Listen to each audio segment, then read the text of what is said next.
ಕರ್ನಾಟಕದಲ್ಲಿ CM DK Shivakumar ರಾಜ್ಯಭಾರ ಶುರುವಾಗಿದೆ. ಪ್ರಮಾಣ ವಚನದ ನಂತರ ಅಜ್ಜಯ್ಯನ ಆಶೀರ್ವಾದವನ್ನು ಪಡೆದಿದ್ದಾರೆ ಸಿಎಂ ಡಿಕೆ ಶಿವಕುಮಾರ್.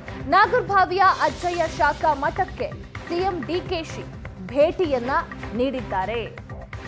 ಪ್ರಮಾಣ ವಚನದ ನಂತರವೇ ಹೋಗಿ ಮೊದಲು ಅಜ್ಜಯ್ಯನ ಆಶೀರ್ವಾದವನ್ನ ಪಡ್ಕೊಂಡಿದ್ದಾರೆ ಡಿಕೆ ಶಿವಕುಮಾರ್. ಕುಟುಂಬ ಸಮೇತರಾಗಿ ಅಜ್ಜಯ್ಯ ಮಠದಲ್ಲಿ ಡಿಕೆಶಿ ಪೂಜೆಯನ್ನ ಸಲ್ಲಿಸಿದ್ದಾರೆ. ಸತತ 2 ಗಂಟೆ 15 ನಿಮಿಷ ಅಜ್ಜಯ್ಯನ ಜೊತೆ ಡಿಕೆಶಿ ಚರ್ಚೆಯನ್ನ ನಡೆಸಿದ್ದಾರೆ. ರಾಜಕೀಯ ನಡೆ, ಆಡಳಿತ ಸೇರಿ ಹಲವು ವಿಷಯಗಳ ಬಗ್ಗೆ ಮಾತುಕತೆಯನ್ನ ನಡೆಸಿದ್ದಾರೆ. ನಿನ್ನೆಯಷ್ಟೇ ಕರ್ನಾಟಕದ ನೂತನ ಸಿಎಂ ಆಗಿ ಡಿಕೆ ಶಿವಕುಮಾರ್ ಅವರು ರಾಜ್ಯಭಾರವನ್ನು ಶುರು ಮಾಡಿದ್ದಾರೆ. ಪ್ರಮಾಣ ವಚನದ ನಂತರ ಅಜ್ಜಯ್ಯನ ಆಶೀರ್ವಾದವನ್ನು ಪಡ್ಕೊಂಡಿದ್ದಾರೆ ಡಿಕೆ ಶಿವಕುಮಾರ್. ನಾಗರಭಾವಿಯ ಅಜ್ಜಯ್ಯ ಶಾಖಾ ಮಠಕ್ಕೆ ಸಿಎಂ ಡಿಕೆಶಿ ಭೇಟಿ ನೀಡಿ ಹಲವು ವಿಚಾರಗಳ ಬಗ್ಗೆ ಚರ್ಚೆಯನ್ನ ಕೂಡ ನಡೆಸಿದ್ದಾರೆ. ಕುಟುಂಬ ಸಮೇತರಾಗಿ ಅಜ್ಜಯ್ಯ ಮಠದಲ್ಲಿ ಡಿಕೆಶಿ ಮೊದಲಿಗೆ ಪೂಜೆಯನ್ನ ಸಲ್ಲಿಸಿದ್ದು, ಸತತ 2 ಗಂಟೆ 15 ನಿಮಿಷ ಅಜ್ಜಯ್ಯನ ಜೊತೆ ಚರ್ಚೆಯನ್ನ ಡಿಕೆಶಿ ಮಾಡಿದ್ದಾರೆ. ರಾಜಕೀಯ ನಡೆ ಬಗ್ಗೆ, ಆಡಳಿತ ಸೇರಿ ಹಲವು ವಿಚಾರಗಳ ಬಗ್ಗೆ ಮಾತುಕತೆಯನ್ನ ನಡೆಸಲಾಗಿದೆ ಅಂತ ಹೇಳಲಾಗ್ತಾ ಇದೆ.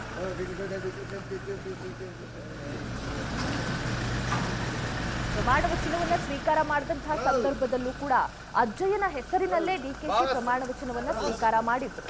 ಸಿಎಂ ಹುದ್ದೆಗೆ ಏರ್ತಾ ಇದ್ದಂತೆ ಪ್ರಮಾಣ ವಚನದ ನಂತರ ನಾಗರಭಾವಿಯ ಅಜ್ಜಯ್ಯ ಮಠದಲ್ಲಿ ಡಿಕೆಶಿ ಪೂಜೆಯನ್ನ ಸಲ್ಲಿಸಿದ್ದಾರೆ. ಕುಟುಂಬ ಸಮೇತರಾಗಿ ತೆರಳಿ ಪೂಜೆಯನ್ನ ಸಲ್ಲಿಸಿರುವಂತದ್ದು. ಸತತ 2 ಗಂಟೆ 15 ನಿಮಿಷ ಅಜ್ಜಯ್ಯನ ಜೊತೆ ಡಿಕೆಶಿ ಚರ್ಚೆಯನ್ನ ನಡೆಸಿದ್ದಾರೆ. ಇನ್ನು ಡಿಕೆ ಶಿವಕುಮಾರ್ ಅವರು, ಸಿಎಂ ಡಿಕೆ ಶಿವಕುಮಾರ್ ಅವರು ಅಜ್ಜಯ್ಯನನ್ನ ಬಹಳ ನಂಬ್ತಾರೆ. ಹಾಗೆ ಪೂಜೆಯನ್ನ ಕೂಡ ಆಗಾಗ ಸಲ್ಲಿಸ್ತಾ ಇರ್ತಾರೆ.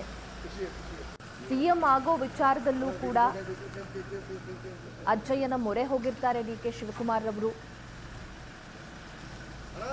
ಇನ್ನು ಸಿಎಂ ಆಗ್ಲೇಬೇಕು, ಸಿಎಂ ಆಗ್ತೀರಾ ಅನ್ನೋ ಭರವಸೆಯೂ ಕೂಡ ಇರುತ್ತೆ. ನಿನ್ನೆಯೂ ಕೂಡ ಪ್ರಮಾಣ ವಚನದ ಸಂದರ್ಭದಲ್ಲಿ ಡಿಕೆ ಶಿವಕುಮಾರ್ ರವರು ಅಜ್ಜಯ್ಯನ ಹೆಸರಿನಲ್ಲೇ ಪ್ರಮಾಣ ವಚನವನ್ನ ಸ್ವೀಕಾರ ಮಾಡಿದ್ರು.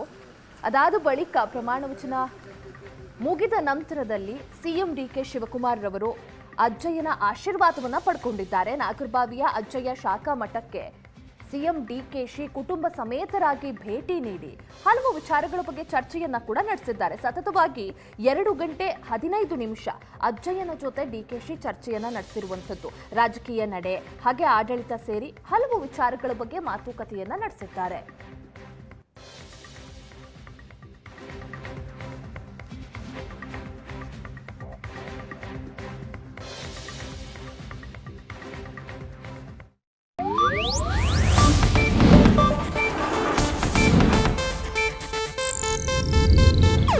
ಇದು ಏಷ್ಯಾನೆಟ್ ನ್ಯೂಸ್ ನೆಟ್ವರ್ಕ್ ಪ್ರಸ್ತುತಿ.